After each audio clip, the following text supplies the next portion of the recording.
Time for some Kislev action. We've got some Steppe Horsemen, we've got some Tsar Guards, some Winged Lancers, an Ice Witch on her Ice Worm, and that's pretty much the build up against the Beastmen, who are already vanguarding in. Got Flying Malagors, Flocks of Doom are a menace as ever. Vestigor Herds are a pretty interesting choice. They're decent right now if they can get a good engagement, especially Butchers of Kalkengard as well for some additional AP, and then one single Centaur out there on the side. Looks like Gors on the flanks as well, so quite a bit of AP between the Gors and the Vestigor Herd mixed. That is quite a bit of decent charge bonus, high AP. Interesting to see the Gors over the Vestigors. I mean, it makes sense to a degree given Kislev's cavalry excellence, but let's see what they can do here as I adjust my microphone. There we go. Yeah, a little Flock of Doom. Like I said, it is a menace. But the Winged Lancers, they're going to get things rolling right off the bat, although Vestigors and Gors oppose them, so it's going to have to be a quick hit and run lest they stand and take too much damage. Yeah, like this unit immediately starts getting punched super hard, kind of collapsed by those Gors and cornered. Other units were able to do a quick hit and run there and actually extricate themselves in time, kind of pull up into this defensive position while the Horse Archers unload into those engagements. Ice Witch also fighting in the front line, able to get a quick terror out on some Ungor herds, fight the Butchers of Kalkengard as well. Yeah, this Winged Lancer trying desperately to escape, but we are going to see a blizzard from the Ice Witch. Or no, Hoxamisha actually. Just going to do some pretty good damage. Won't do very much AP damage, so won't do as much friendly fire, given Kislev's units are mostly well armored here, but does absolutely wrecks those Ungor. Spearman Herd, Gors also only 60 armor, so they were going to take a pretty good amount, but yeah, it's maybe did some to the Winged Lancers there regardless. But yeah, you can see Kislev kind of fold up their flank into a defensive formation here. The Kislev Warriors, Tsar Guard trading decently out on the flanks. The Tsar Guard overall, as long as they don't get pounded by the Vestigors here, should do fine, and with the cavalry support, the magic support, seems like they're doing all right. We'll route off some of the Beastmen as the Ice Witch punches through. Very cool animations. Wow. Awesome animations on the Frostworm as it pops a little explosion there. I don't think I've ever seen that animation before, actually. That was really cool. And yeah, the Horse Archers being used to chase routing units, kind of pressure this Gor here, run it into oblivion, so it's not really doing anything useful. But Vestigors now regrouping, able to get in on the Tsar Guard. I don't know if they've got their charge bonus necessarily, but still should trade pretty well there.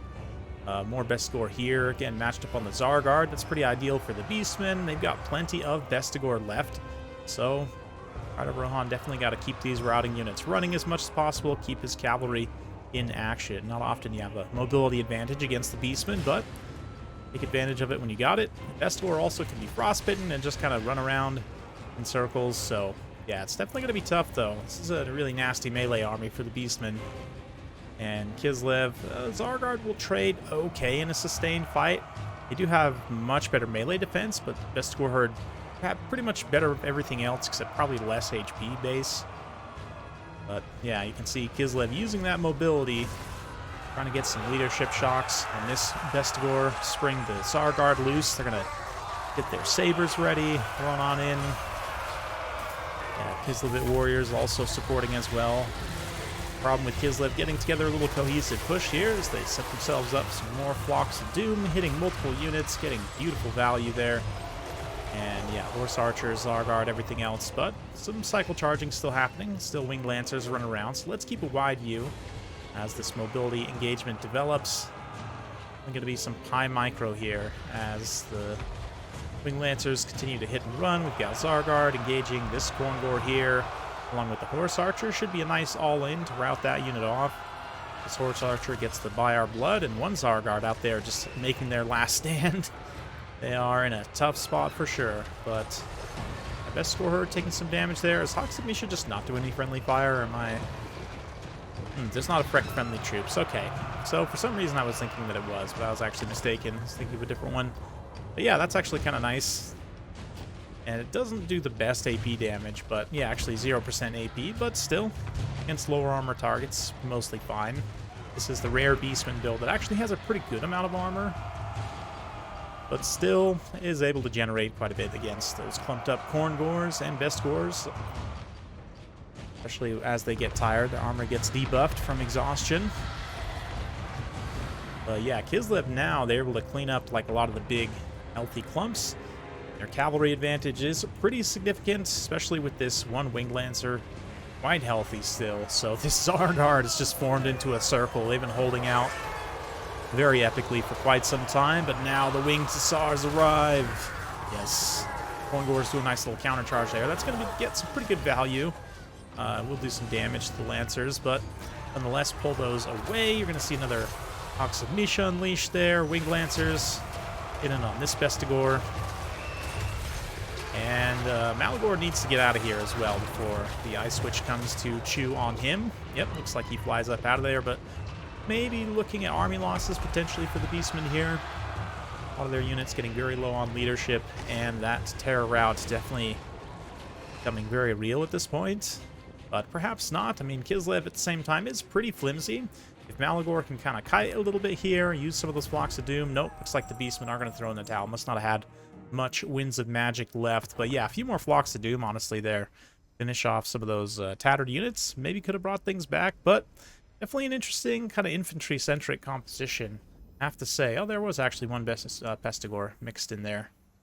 Yeah, the Gors actually don't do as much. I do like the mass Pestigor herd.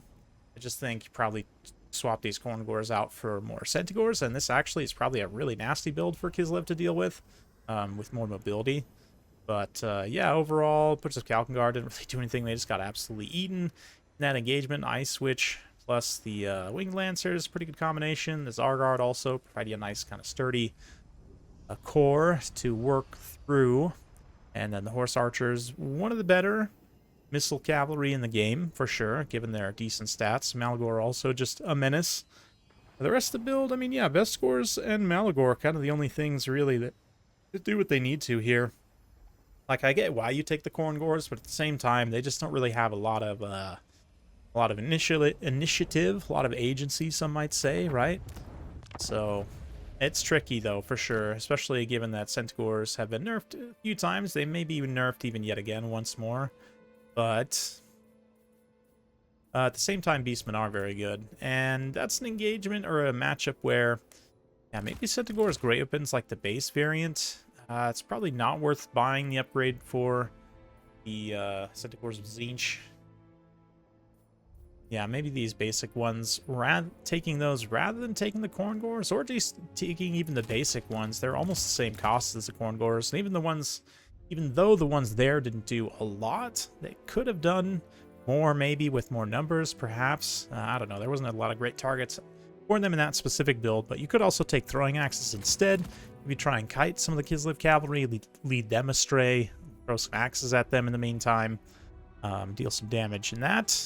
But yeah, it's definitely an interesting matchup.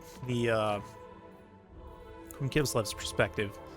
Zargard, you know, in the age where elite infantry is sort of frowned upon, Zargard are definitely one just because they have so much HP per model, really good melee defense, armor, silver shields, provide quite a sturdy backbone to work with. And yeah, Horse Archers at 600. I would say probably the best missile cavalry in the game. This has probably been true since Warhammer 1. Even though I am a huge fan of Pistoliers, it's these guys right here, the Marauder Horsemen, and especially since they have all these variants, Horse Masters were added in Warhammer 1 after release. But anyway, yeah, comparing these two, the Horse Archers are a little bit better all the way around, and they have more range. Main consideration is the missile damage here. Well, that's one of a couple. The Javelins have much better AP at 7 versus only 3 for the bows, right? And of course, they do have much shorter range, but another thing to look at here is 500 mass versus it's 500 mass. It says it's the same, but I think Warriors, these Marauder Horsemen actually have a little bit more just because they